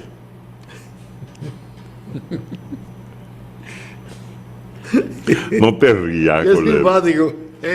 Qué simpático. Porque yo está bien, yo Pero digo, eso bueno, fue una burla. no, yo para mí es para no llegar a un acuerdo. No llegar a un acuerdo. Por eso es que los peloteros dicen, por eso es que los peloteros dicen que los dueños no están negociando de buena fe. No. Que no hay una negociación de buena fe. Evidentemente no. ¿Verdad que no? No, claro. Porque ¿qué pueden hacer los dueños? Decir, ok, vamos a hacer algo. ¿Qué Doble moneda lado. de 2 millones? No, porque si yo estoy pidiendo 240, Sí. tú dices, no, tú estás loco, 240 no. Pero vamos a hacer lo siguiente. El primer año del acuerdo, que es un acuerdo por 5 años, vamos a ponerlo en 220. El segundo año a 225. El tercer año a 230. Sí. Y así cada año tú lo vas haciendo. Y posiblemente lleguemos A lo que tú aspiras. a lo que tú aspiras al final del sexto Sí, año del sí, contrato. sí, perfecto. Pero proponme algo que me haga pensar. Claro. Que me Pero haga no, pensar. Pero no ese relajo. Un relajo. Ay, Dios mío. Un relajo. Y eso es lo que ha hecho que los peloteros estén diciendo, no hay buena fe en los dueños, ninguna de las propuestas que han hecho en ese sentido. También pudiera darse el caso de un año sin pelota en Grandes Ligas. No, porque le voy a decir la verdad, ni los dueños ni los peloteros pueden arriesgarse a una temporada corta por una huelga. El público norteamericano, Sobre todo, Félix, de un deporte que va en decadencia. que va en decadencia, aunque usted vea que están subiendo los montos de lo que ellos recaudan cada año, pero lo que ellos están ganando en el pastel del mercado es mínimo. Ese es un crecimiento por ajuste en el costo de la publicidad, de las entradas, de todas las promociones, etcétera. Pero no es porque ha habido un incremento en la asistencia de público. Ni ese la tipo cantidad de cosas. fanáticos que No, está siguiendo el deporte en la televisión, Exactamente. que es la clave para los equipos en ese sentido. Ahora, entonces ellos no se pueden dar el lujo de meterse en una huelga grande. En una huelga que conlleve la pérdida de 20 juegos de la temporada regular. De 20 días de calendario de temporada regular. O sea que en vez de jugar 162 juegos tengamos que jugar 140. No se pueden dar ese lujo los dueños de equipo y los peloteros. O sea, tienen que tratar de llegar a un acuerdo a la próxima hora. Ahora, Mientras si llegan a un tanto- acuerdo hoy, Cordero, Ajá. esto le va a afectar muchísimo, ya va a afectar muchísimo a jugadores que están buscando Que no hacer tienen equipo, trabajo. que no tienen trabajo. Porque está bien que Carlos Correa No, consiga no, trabajo. puede. Carlos Correa consigue trabajo, Cordero. Ah, pero eso, así sí. El señor Estode. Se lo consigue como quiera. Sí. Nelson Cruz consigue trabajo, Sí. como quiera, como bateador designado en Pero cualquier los otro. indecisos Pero lo que tienen que ir a hacer equipo, Sí. los agentes libres tipo B, hay que verlo. y tengo que verlo. Sí, hay que Agente verlo. libre tipo C, esos tipos. Por ejemplo, ¿quién le va a dar trabajo a Pujol? Eso es la invitación. Te invito a los entrenamientos y de acuerdo como a lo que él vea, entonces, el equipo o hace no. el equipo o no. Esos son jugadores que van a sufrir muchísimo en esta situación y van a perder sus trabajos. Van a perder sus trabajos. Porque Así todos que, los equipos irán por lo seguro.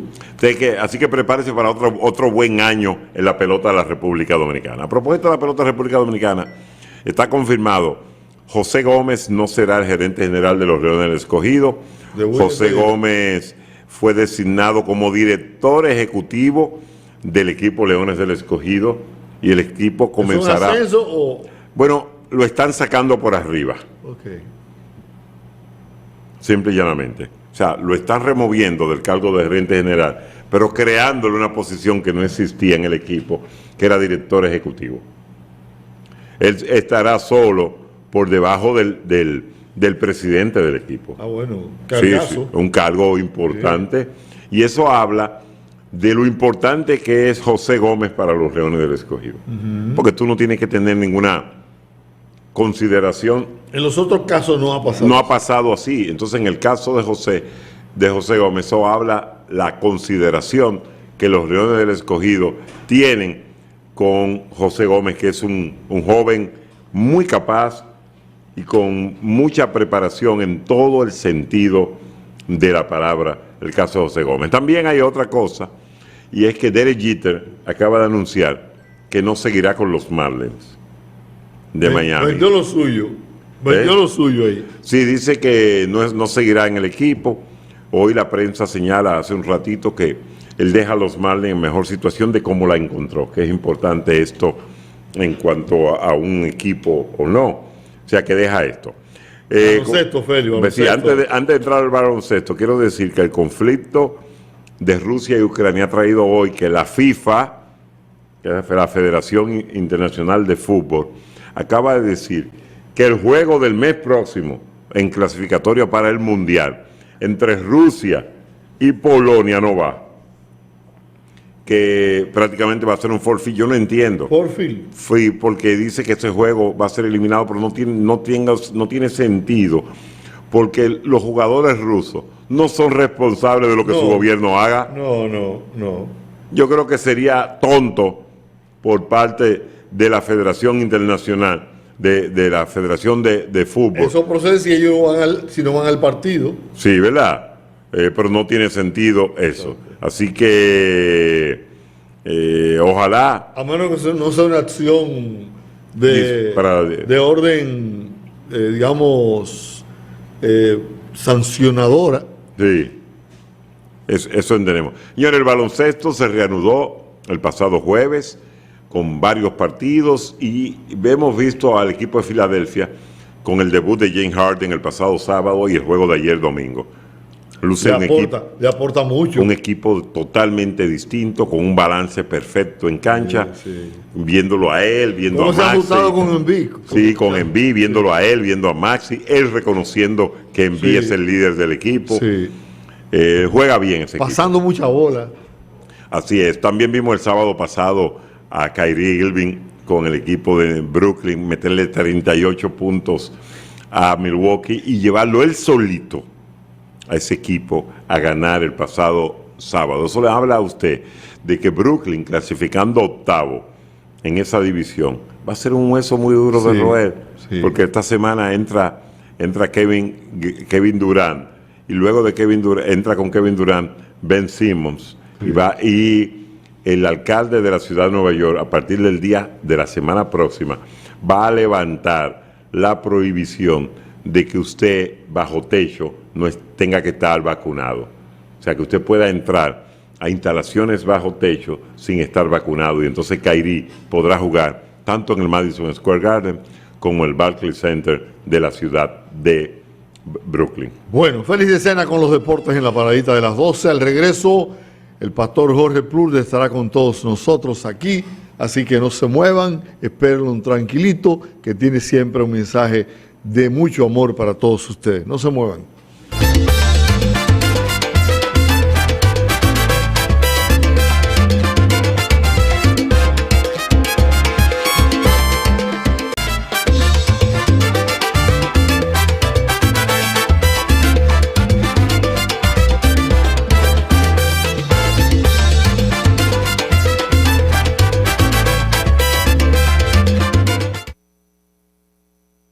Aquí está el pastor Jorge Plurde, como todos los lunes, trae información para el espíritu. Bienvenido, pastor.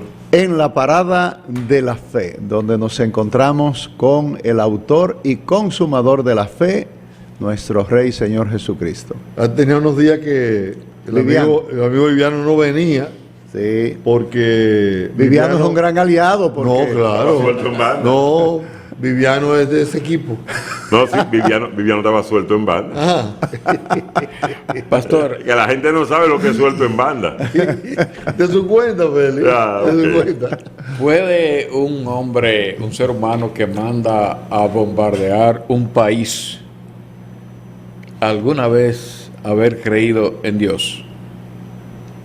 Mira, esa es una pregunta muy interesante porque nos pone frente a dos realidades. Una, la responsabilidad, digamos, frente al Estado, que le confiere por los medios de cada nación, por ejemplo en nuestros países que son democráticos, le concede una dirección escogida por el pueblo. Y esa persona tiene una responsabilidad fundamental, que es garantizar el bienestar de los participantes del Estado.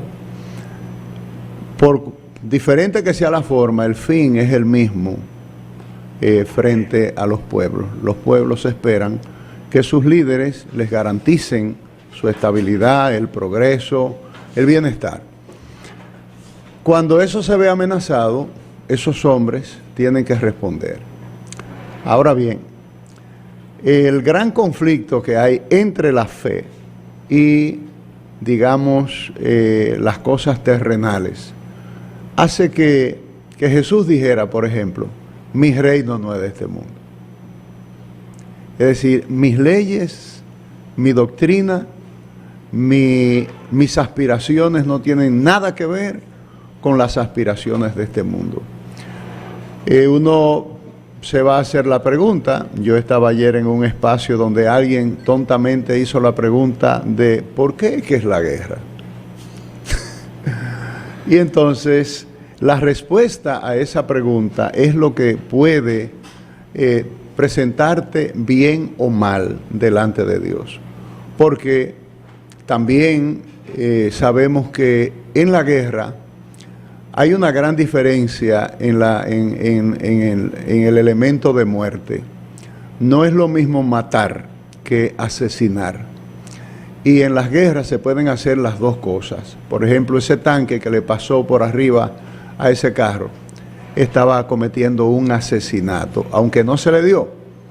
Pero para los fines del lugar, él mató, trituró, desbarató a quienes fueran dentro de ese vehículo. Eso es un asesinato. Esa era su intención. Esa era su intención. Su intención era de Lo balazo. hizo para eso. Sí, lo hizo Sí. así.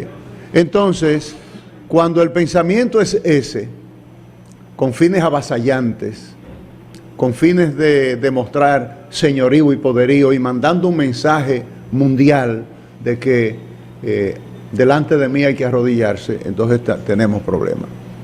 Entonces, si nosotros somos compromisarios supuestamente de una supuesta fe, no puede ser de la de Jesucristo. Porque la de Jesucristo tiene otros fundamentos y por supuesto otros valores. No son esos. Porque cuando se habla de enseñorearse, de avasallar, de subyugar, de establecer tus pensamientos a contrapelo de lo que sea, eso ni Dios lo funciona así. O sea, cuando hoy el hombre pelea doctrinalmente contra el libre albedrío, lo que está diciendo es que no entiende que Dios le pueda dar al hombre una voluntad total,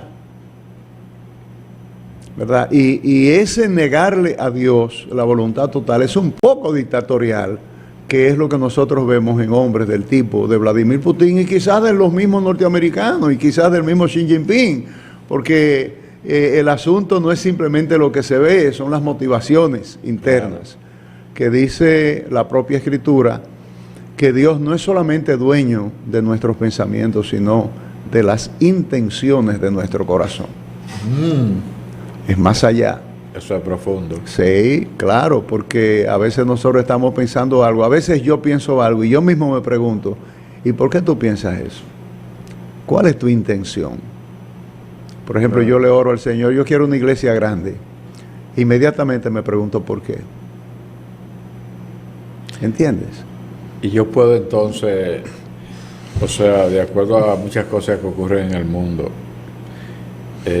Yo puedo pensar en invadir la casa que me queda al lado, porque sí, porque yo tengo el poder. ¿Pero qué poder? Ahora, surge una pregunta en algunos, y es la siguiente.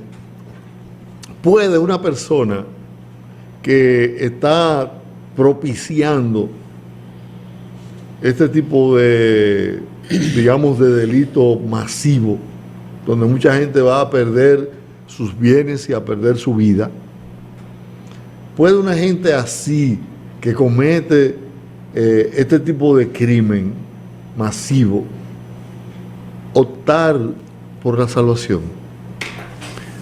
Mira, digamos que hay diferentes tipos de pecado. Digamos que nosotros podemos pecar contra el hombre, podemos pecar contra nosotros mismos, podemos pecar contra Dios, contra la autoridad. Y todos son pecados, todos son pecados. Pero digamos que pelear contra la autoridad de Dios sería el pecado mayor, digamos que la ofensa mayor, el pecado contra la autoridad, que fue lo que encontramos en el relato que nos cuenta el libro de Ezequiel, en el capítulo 28, cuando Dios revela por primera vez el primer evento de la historia de la humanidad. Aparece en Ezequiel 28, que es cuando hay una rebelión en el cielo. Y es una rebelión contra la autoridad de Dios. O sea, tú eres Dios y estás sentado ahí. Yo me voy a sentar en ese trono o en uno parecido y yo seré semejante a ti. Y tira para adelante. Y se presenta entonces ese doble juego. Por ejemplo, la Biblia nos enseña que Dios estableció un plan de salvación para el hombre que desobedece. Y hay una pregunta que está en la Biblia y es: ¿por qué hay un plan de salvación para los hombres y no uno para los ángeles? A los ángeles no se les da oportunidad para arrepentirse. Si pudiera haber arrepentimiento en esa entidad. Pero al hombre sí. Y una de las, pienso yo, de las grandes dificultades que tienen los ángeles es el hecho de que su rebelión frontal es contra la autoridad de Dios. El pecado del hombre es un pecado que aparece, Jesús mismo fue tentado con eso, y tiene que ver con el asunto de nuestro señorío, nuestra independencia. Queremos ser independientes. Lo que se le vendió a los hombres, a Adán, a Eva, especialmente ahí en el huerto, fue la capacidad de tener el conocimiento sobre el bien y sobre el mal, lo que eso quiera decir, ¿verdad? El ser igual a Dios, lo que eso quiera decir, vendido desde uno que lo pretendió y no lo logró.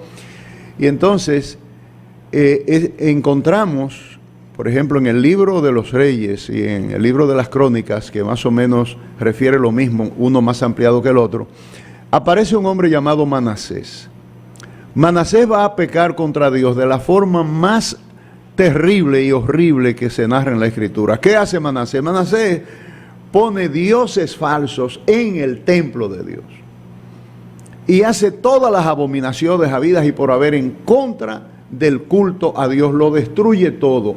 Manasés era hijo de un reformador llamado Ezequías, uno de los reyes que primero se esforzó en que el culto a Jehová se hiciera como él lo había diseñado y como Moisés lo había transmitido. Pero ese hijo salió malo, el más perverso de la Escritura, tanto que dicen los judíos que hay 3 reyes que no pueden entrar al cielo. Uno es Manasés, el otro Jeroboam y otro Acab.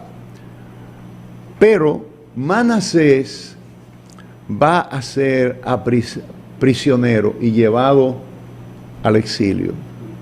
Y la Biblia dice que allá Jehová trató con él y lo trajo de vuelta. Es de los pocos reyes que fueron llevados al exilio y volver.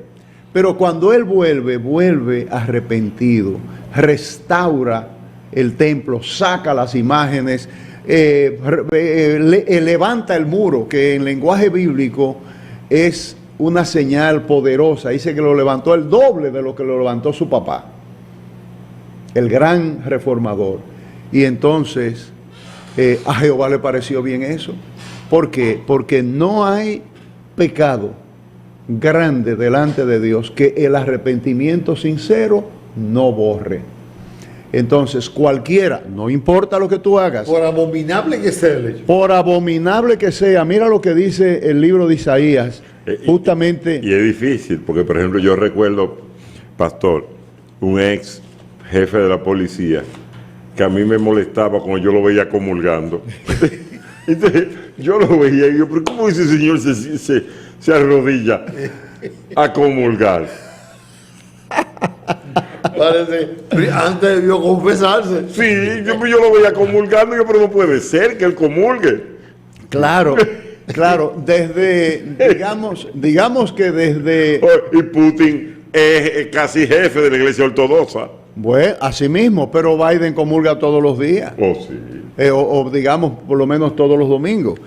No, espérese que el sacerdote de la zona que él es en New Hampshire dijo, no, yo no le doy la comunión porque él está de acuerdo con el aborto, y le dijo el cura, yo no le doy la comunión. Sí, pero de arriba. ¡Oh! El Papa dijo, El Papa dijo, deje eso así, ¿verdad? Pero mira lo que dice Isaías en el capítulo 1. Dice, dice, ¿para qué me sirve, dice Jehová, la multitud de vuestros sacrificios? No quiero avanzar sin limpiar un poquito ese territorio por el que pasó don Félix ahora. Porque don Félix dice que él veía comulgando a un sujeto, ¿verdad? Y él decía, eso no puede ser. Bueno,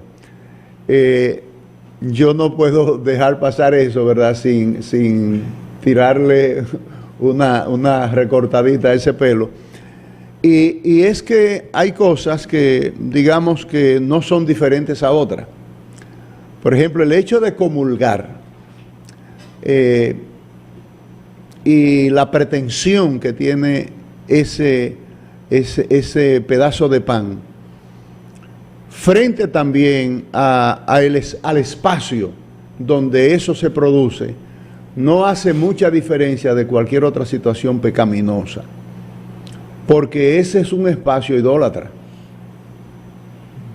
¿verdad? Con el perdón de Viviano, ¿verdad? Que yo sé que Viviano pasó por ahí y tuvo, pero de todas maneras yo sé que Viviano también ya piensa como piensa la Escritura, de que la idolatría para Dios es pecado, ¿verdad? Y todo lo que se hace desde ese ambiente sin arrepentimiento constituye una abominación. Pero vuelvo ahora al paso de Isaías, que dice en el versículo 11, ¿para qué me sirve? Capítulo 1, dice Jehová, la multitud de vuestros sacrificios, hastiado estoy de holocausto, de carnero y de cebo de animales gordos, no quiero sangre de bueyes, ni de ovejas, ni de machos cabríos.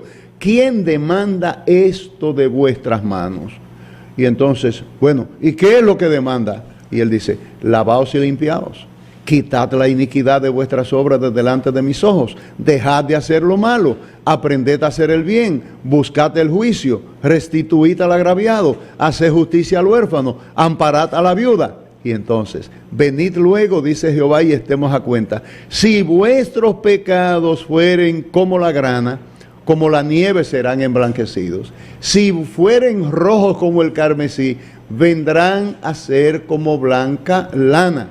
Si quisiereis y oyereis, comeréis el bien de la tierra. Si no quisiereis y fuereis rebeldes, seréis consumidos a espada, porque la boca de Jehová lo ha dicho. ¿Qué quiere decir esto?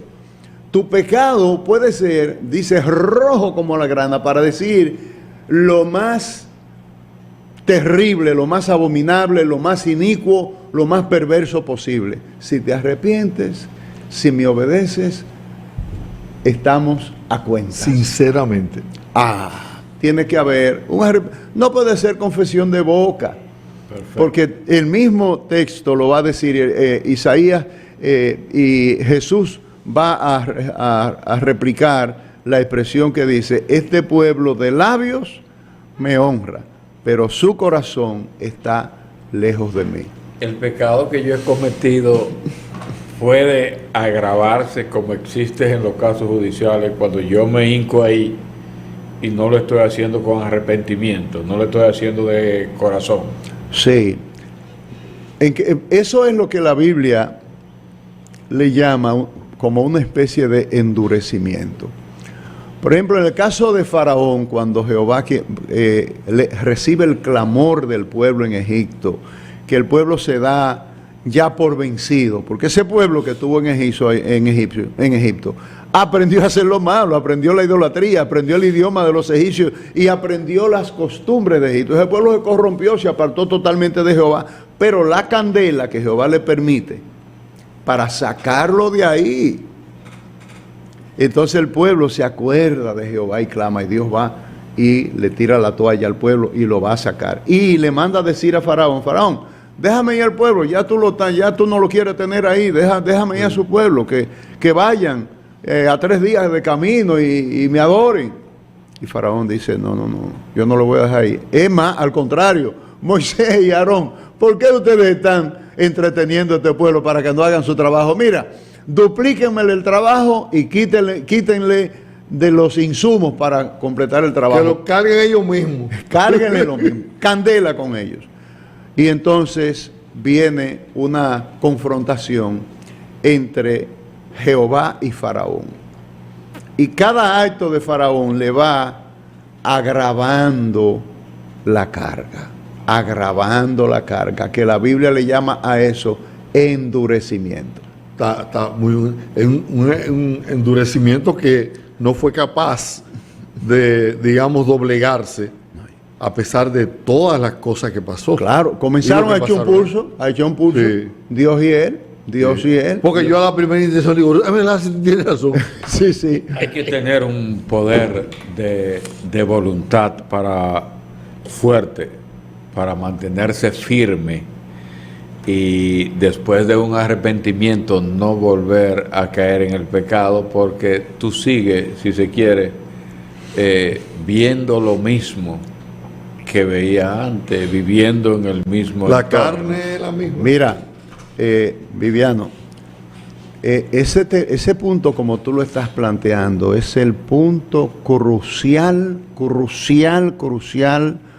de el cristianismo y el plan de la gracia de Dios para con el hombre. ¿Qué pasa? Que una vez que tú has creído de verdad,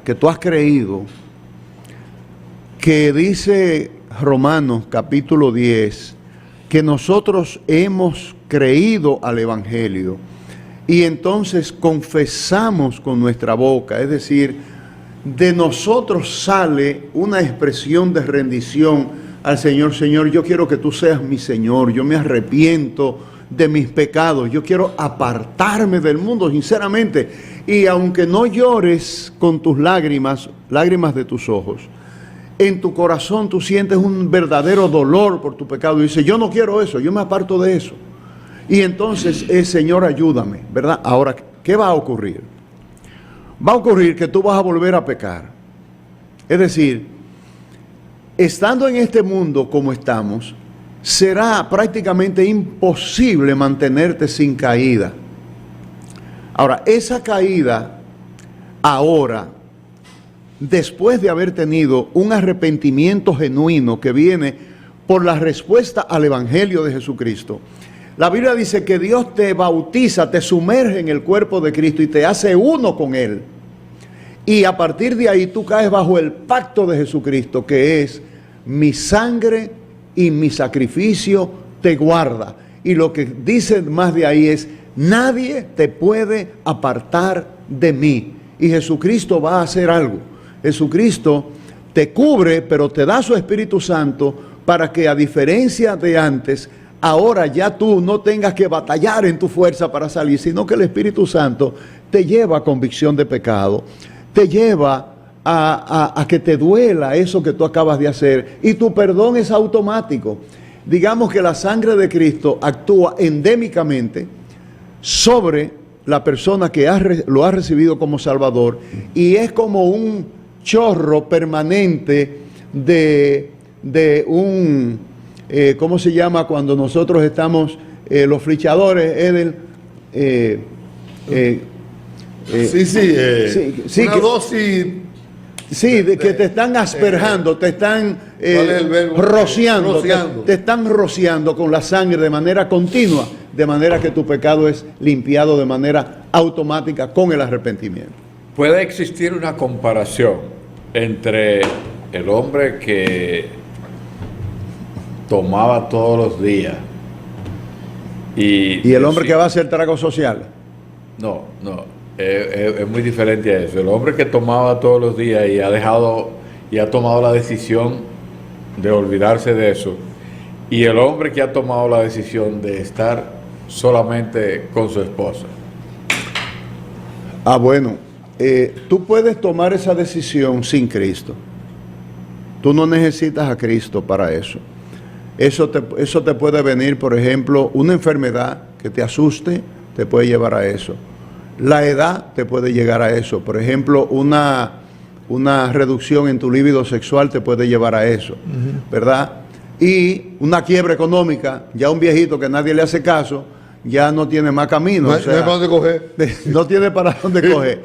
Entonces, pero si tu líbido sigue igual y tus apetitos sexuales siguen iguales, pero por causa de haberle entregado tu vida a Cristo, tú decides que a partir de ahora tú vas a ser un verdadero monógamo, que tú vas a tener solo relación con esa mujer, que es una sola mujer para tu vida, por Jesucristo, para agradar al Señor, entonces es muy diferente.